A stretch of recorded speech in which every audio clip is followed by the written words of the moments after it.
نحمده ونصلي على رسوله الكريم اما بعد فاعوذ بالله من الشيطان الرجيم بسم الله الرحمن الرحيم رب اشرح لي صدري ويسر لي امري واحلل عقدة من لساني يفقهوا قولي. انشاءاللہ تعالی آج ہم حدیث نمبر 74 یعنی 74 پڑھیں گے. سب سے پہلے عربی عبارت. عن عبد الرحمن بن سمرة قال عن عبد الرحمن بن سمرة قال قال لي رسول الله صلى الله عليه وسلم قال لي رسول الله صلى الله عليه وسلم يا عبد الرحمن يا عبد الرحمن لا تسأل الإمارة لا تسأل الإمارة فإنك إن أعطيتها فإنك إن أعطيتها عن مسألة عن مسألة وكلت إليها وكلت إليها وإن أعطيتها وإن أعطيتها عن غير مسألة عن غير مسألة أعنت عليها أعنت عليها. رواه مسلم رواه مسلم کتاب الامارہ. کتاب الإمارة. سیدنا عبد الرحمن بن سمرہ رضی اللہ عنہ سے روایت ہے کہ مجھ سے رسول اللہ صلی اللہ علیہ وسلم نے فرمایا، اے عبد الرحمن، تم حکومت کے کسی منصب کا سوال نہ کرنا، اس لیے کہ یہ منصب اگر تجھے بغیر سوال کیے مل گیا تو اس پر تیری مدد ہوگی، اور اگر یہ تجھے سوال کرنے سے ملے گا تو پھر یہ تیرے سپرد کر دیا جائے گا یا تم اس کے سپرد کر دیے جاؤ گے. لفظی ترجمہ. ان عبد الرحمن ابن سمرہ، عبد الرحمن بن سمرہ سے روایت ہے، قال کہا، قال لی رسول اللہ صلی اللہ علیہ وسلم، مجھ سے رسول اللہ صلی اللہ علیہ وسلم نے فرمایا، یا عبد الرحمن، اے عبد الرحمن، لا تسأل، نہ تم سوال کرنا، نہ مانگنا، الامارۃ، امارت، حکومت کا منصب، عہدہ، فإنک، پس بے شک تم، ان اگر، اعطیتہا، تم دیے گئے اس کو یعنی امارت کو، عن مسئلۃ، مانگ کر، سوال کر کے، وکلتا، تو تم حوالے کر دیے جاؤ گے، الیہا، اس کی طرف، وإن اعطیتہا، اور اگر تم دیے گئے اس کو، عن غیر مسئلۃ، بغیر مانگے، وإنت علیہا، تو مدد دیے جاؤ گے اس پر. ترجمہ الٹ ہو گیا ہے، یہ جو اردو عبارت ہے اس کو درست کر لیجیے، ٹھیک ہے. پہلے مقام پر ہونا چاہیے کہ اگر تم نے مانگ کے عمارت لی تو تمہیں اس کے سپرد کر دیا جائے گا، اور اگر بن مانگے ملی تو تمہاری مدد کی جائے گی. ٹھیک. حدیث کی وضاحت. عبد الرحمن بن سمرہ صحابی ہیں، رسول اللہ صلی اللہ علیہ وسلم ان کو ایک نصیحت کر رہے ہیں، اور وہ کیا ہے کہ لا تسأل الامارہ، امارت کا سوال نہ کرنا. یہاں پر لفظ یہ امارہ ہے، امارت نہیں ہے، امیر ہونا نہیں ہے، یعنی مالدار ہونا نہیں، بلکہ عہدے دار ہونا، حکومت طلب کرنا، حکومت کی طلب نہ رکھنا، عہدے کی طلب نہ رکھنا، کوئی عہدہ مانگ کے نہ لینا. امیر بننے کے لیے کہنا مت کہ مجھے امیر بنا دیا جائے. کیوں؟ اس میں کیا برائی ہے؟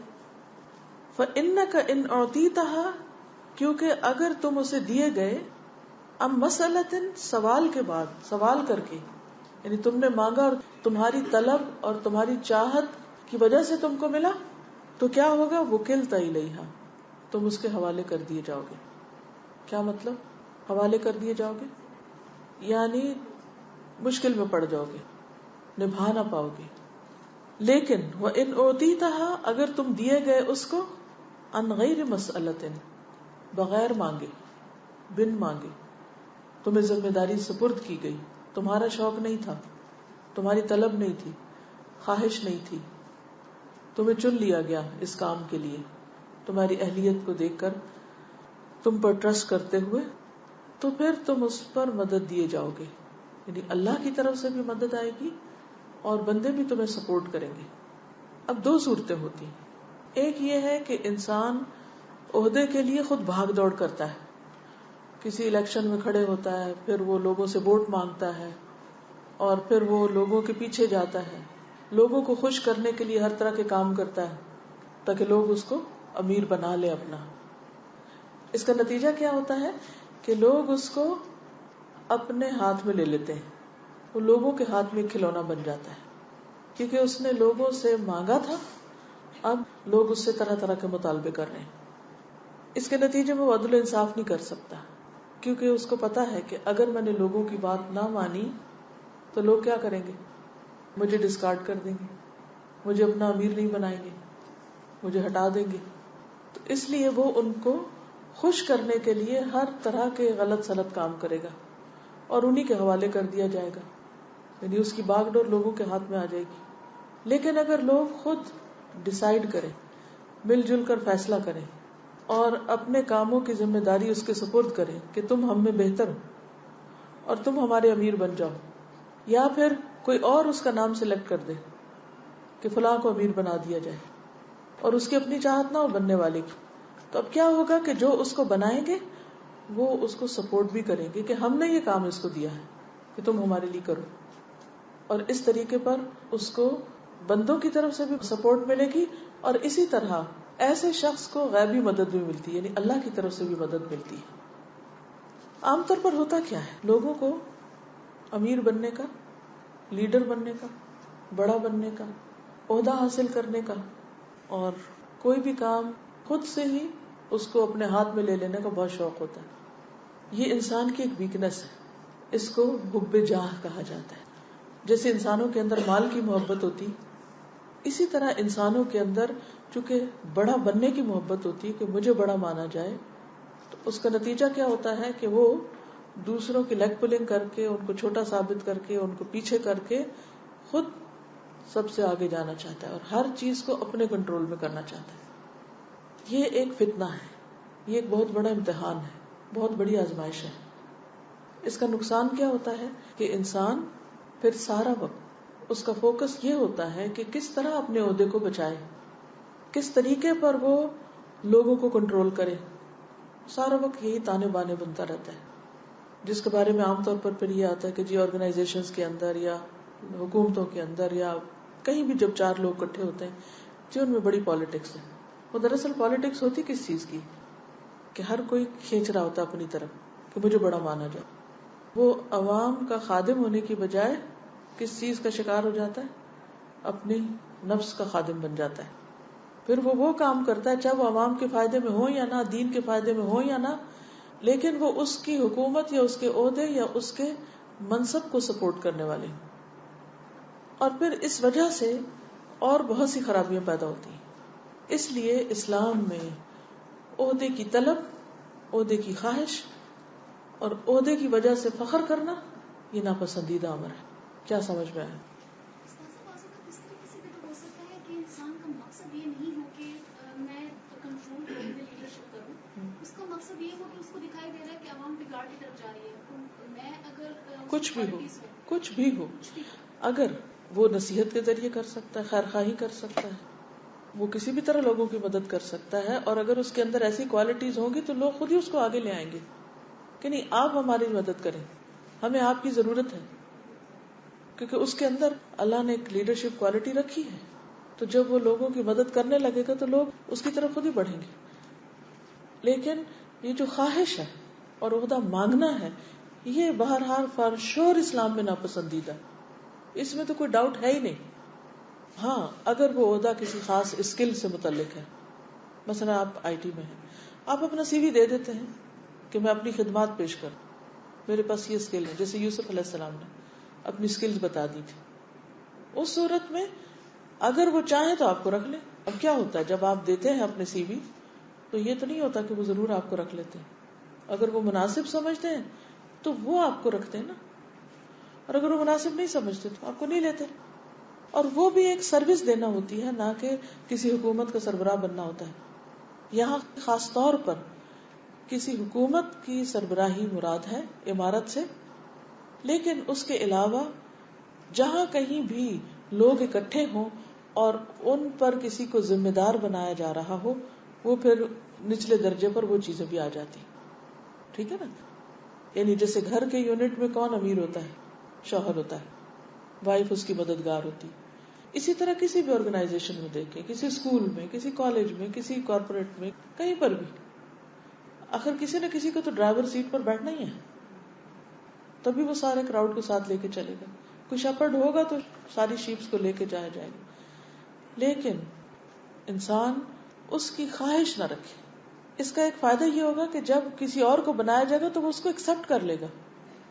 ہمارے یہاں یہ ہوتا ہے کہ چونکہ ہر ایک امیر بننے کا خواہش مند ہوتا ہے، اس لیے اگر ان میں سے کسی ایک کو سلیکٹ کر لیا جائے، دوسرے اس کو مانتے ہی نہیں، قبول ہی نہیں کرتے. ایک کا سارا وقت منوانے میں گزر جاتا ہے اور دوسرے کا سارا وقت گرانے میں گزرتا ہے کہ اس کو کس طرح ہٹایا جائے اور کب یہ ہٹے گا. جب یہ ہٹے تو پھر اس کے بعد یہ کہ ہم موج کریں. اسی طرح اکھاڑ پچھاڑ میں عوام کا ستیہ ناش ہو جاتا ہے، لوگوں کا کباڑ ہو جاتا ہے. جی ہمارے یہاں جو ڈیموکریٹک پروسیس ہے کہ جو الیکشن کیا جاتا ہے اس میں عام جو پبلک ہے وہ اپنی رائے کے اظہار کے ذریعے مطلب جو نامینیٹڈ کینڈیڈیٹ ہوتا ہے وہ مانگتا جی. ہے. اب یہ ہے کہ کینڈیڈیٹ جو ہے وہ خود نہیں مانگے نا. مثلا یہ ہے کہ ایک پارٹی ہے اور اس میں obviously کچھ لوگ بہت برائٹ ہوتے ہیں، تو پارٹی کی جو شورا ہے اس کو نامینیٹ کرنا چاہیے کہ ہم اپنی پارٹی میں سے فلاں فلاں کو سیٹس دے رہے ہیں. ٹھیک ہے، وہ اگر آپ کو کہتے ہیں کہ جی آپ کھڑے ہوں ہماری پارٹی کی طرف سے تو فائن. لیکن آپ خود ایک کنونسنگ ود ان پارٹی شروع کر دیں کہ میں کھڑے ہونے جا رہا ہوں، تم لوگ میرا نام دے دینا تاکہ مجھے پارٹی سلیکٹ کر لے. یعنی ان دونوں طریقوں میں فرق ہے نا. ایک یہ کہ پارٹی کی جو بھی مرکزی کمیٹی ہے اس کو پتا ہے کہ کون کون لوگ اس کی پارٹی میں کس جگہ سے کیا کر سکتے ہیں، کس قابل ہیں بھی کہ نہیں. تو وہ جو اس پارٹی کی مرکزی شورا ہوگی یا اس کا جو رننگ کمیٹی ہوگی وہ سلیکٹ کر لے گی مختلف لوگوں. اب جب وہ سلیکٹ ہو گئے تو پھر وہ پارٹی کی نمائندے کی حیثیت سے لوگوں کے پاس جائے گا کہ ہاں میں ہوں جو اس جگہ پر مجھے پارٹی نے نامینیٹ کیا. That is different.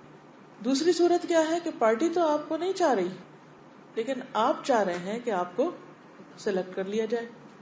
اب آپ پارٹی کے اندر ہی ایک موومنٹ چلا دیتے ہیں، لوگوں کو خریدنا شروع کر دیتے ہیں تاکہ جو کور کمیٹی ہے وہ آپ کو لے لے اور دوسرے جو آپ سے زیادہ اہل لوگ ہیں، قابل لوگ ہیں، ان کو پیچھے کر دے. اس سے کیا ہوگا کہ جو حریص ہوں گے، لالچی لوگ ہوں گے، چاہے وہ اہل ہیں یا نہیں، وہ آگے آ جائیں گے اور باقی جو اہل ہیں اور خاموش بیٹھے وہ پیچھے چلے جائیں گے. تو الٹیمیٹلی پھر نقصان ہی ہوگا. ٹھیک ہے جی.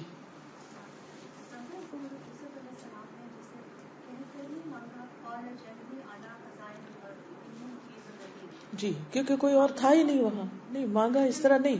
بلایا کس نے تھا ان کو؟ ٹھیک ہے، بادشاہ نے بلایا تھا نا. پہلے اس نے کیا کہا تھا؟ قال الملک ائتونی بہ استخلص لنفسی. یوسف علیہ السلام نے خود کہا تھا کہ مجھے آپ اپنے لیے خالص کر لیں. وہ تو جیل میں تھے.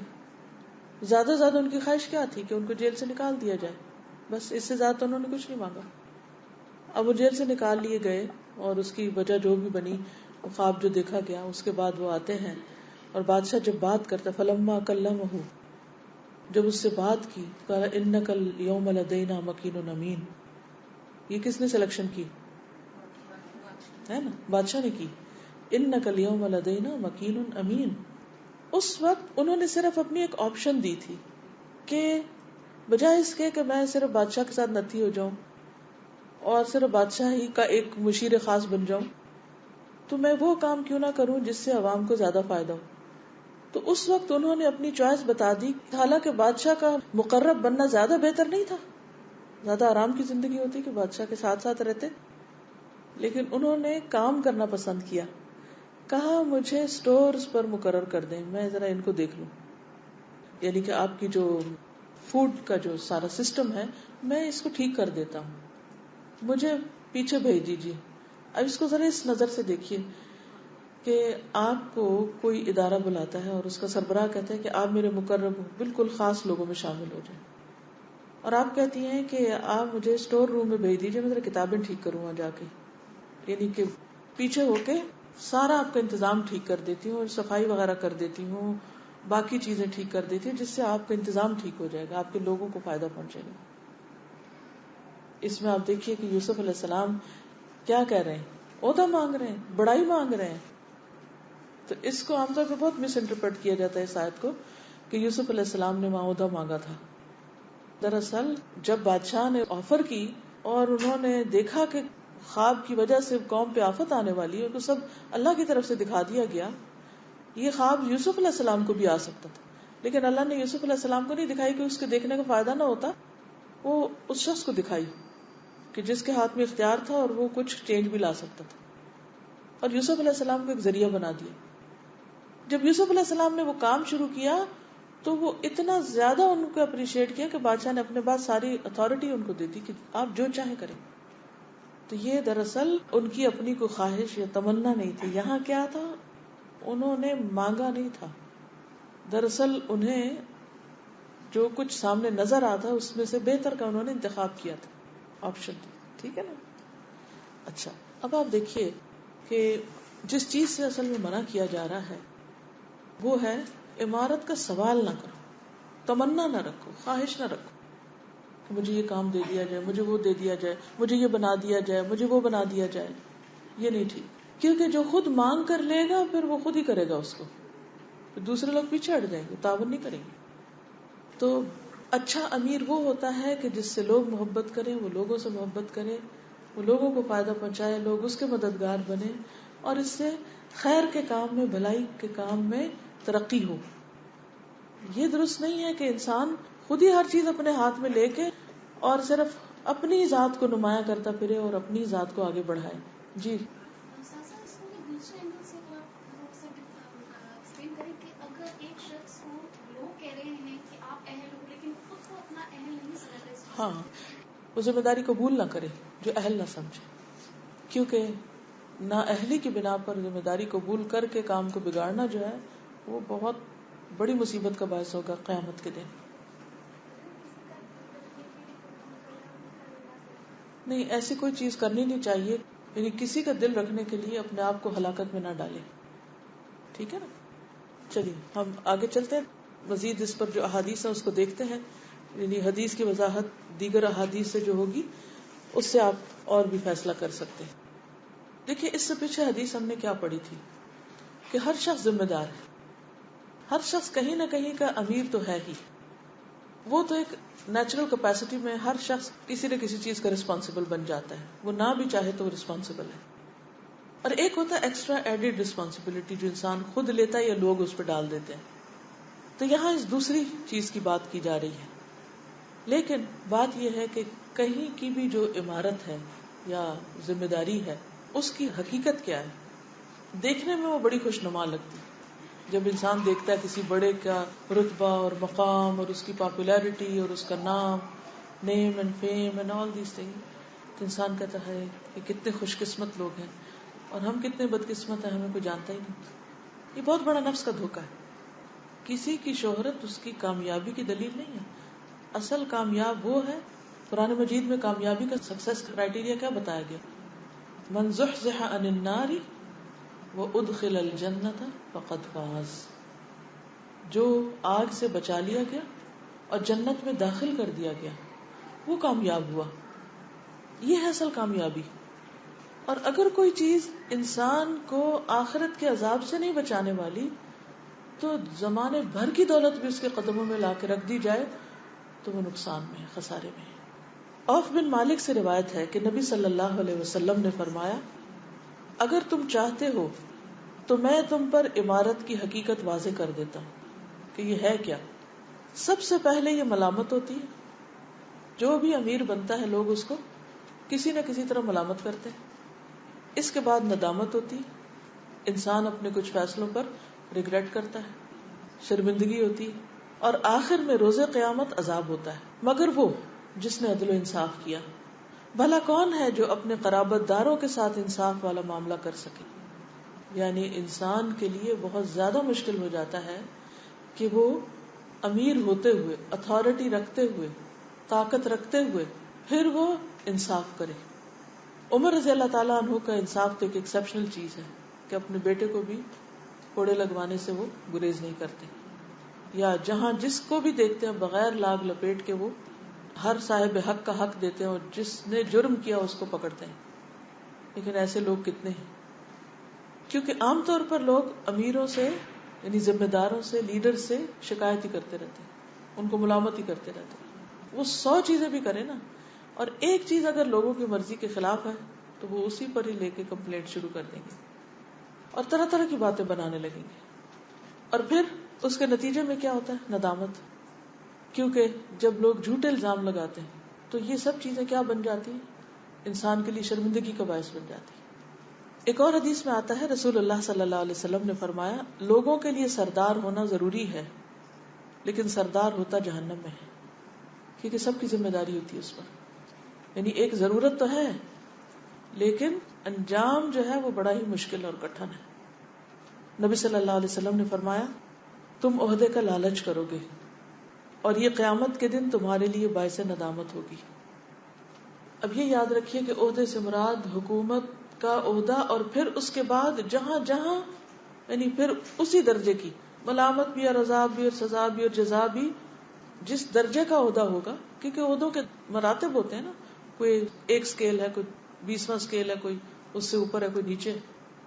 تو پھر کوئی 2 پہ امیر ہے تو کوئی 4 پہ ہے تو کوئی 10 پہ ہے تو کوئی 100 پہ ہے اور کوئی 1000 پہ اور کوئی اس سے زیادہ پہ. اس اعتبار سے اس کانٹیکسٹ کو سامنے رکھیے کہ کون کہاں پر ہے. پھر اسی طرح یہ ہے کہ اس حدیث میں خاص طور پر جو کہا گیا نا کہ مطالبہ نہ کرو عہدے کا، سوال نہ کرو، تو اس بارے میں ایک اور حدیث بھی آتی. موسیٰ اشعری کہتے ہیں میں نبی صلی اللہ علیہ وسلم کی طرف آیا، یعنی آپ کے پاس آیا، اور میرے ساتھ اشعریوں میں سے 2 آدمی اور بھی تھے، یعنی وہ بھی میرے ساتھ آ گئے.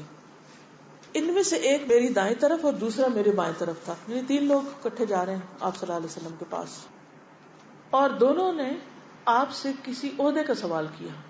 یعنی ان کے قبیلے کے لوگ تھے اور وہ ان کو ساتھ لے کے گئے، تو انہوں نے جا کے کیا کیا؟ حضور صلی اللہ علیہ وسلم سے عہدہ مانگا. یعنی بعض لوگ تو ہوتے ہیں نا وہ مال مانگتے ہیں، بعض کچھ اور مانگتے ہیں، کسی اور طرح کی ہیلپ یا اسسٹنس، تو انہوں نے عہدہ مانگا. نبی صلی اللہ علیہ وسلم مسواک فرما رہے تھے اس وقت. آپ نے فرمایا اے ابو موسیٰ، یا فرمایا اے عبداللہ بن قیس جو ان کا نام ہے، تم کیا کہتے ہو؟ What's your opinion? میں نے عرض کیا اس ذات کی قسم جس نے آپ کو حق کے ساتھ مبعوث فرمایا ہے کہ ان دونوں نے اپنے دل کی بات پر مجھے مطلع نہیں کیا تھا. انہوں نے مجھے یہاں آنے سے پہلے نہیں بتایا تھا کہ یہ کیا مانگنے جا رہے ہیں، یہ کیا کرنے جا رہے ہیں، اور نہ میں جان سکا کہ یہ عہدہ اور منصب طلب کریں گے. بعض اوقات ایسا ہوتا ہے نا آپ کسی سے ملوانے کے لیے لوگوں کو اپنے ساتھ لے جاتے ہیں اور وہ وہاں جا کر ایسی حرکتیں شروع کر دیتے ہیں تو آپ امبیرس ہوتے ہیں کہ ہمیں تو پہلے پتہ نہیں تھا کہ یہ کریں گے کیا. ابو موسیٰ کہتے ہیں گویا میں مسواک کو دیکھ رہا ہوں جو ہونٹ کے نیچے ہے اور آپ کا ہونٹ ابھرا ہوا ہے، یعنی مثال کے طور پر اوپر والے ہونٹ کے اور دانت کے بیچ میں ہے آپ کا مسواک. آپ نے اس کو نکالا بھی نہیں.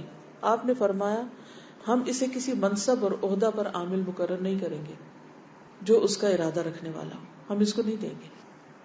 لیکن اے ابو موسیٰ تم جاؤ، اور انہیں یمن بھیج دیا. تم جاؤ اور ان کو آپ نے یمن بھجوا دیا، عہدہ نہیں دیا. اس سے کیا پتہ چلتا ہے کہ عہدے کا سوال بھی آپ صلی اللہ علیہ وسلم کو ناپسند تھا.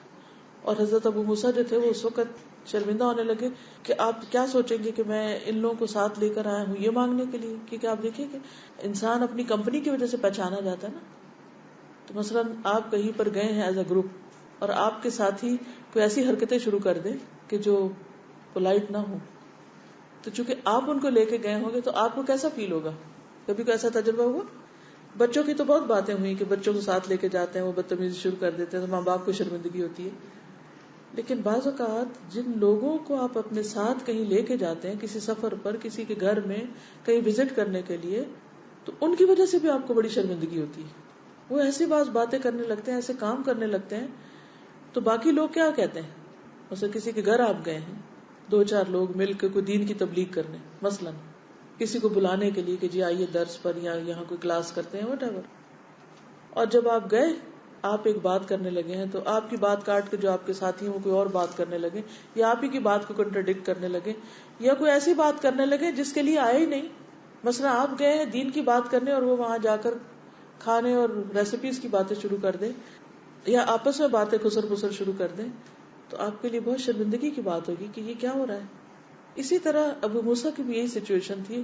وہ کہنے لگے یا رسول اللہ صلی اللہ علیہ وسلم مجھے بالکل نہیں پتا تھا کہ یہ کیا کریں گے یہ لوگ, اور انہوں نے کیا مانگنا شروع کر دیا.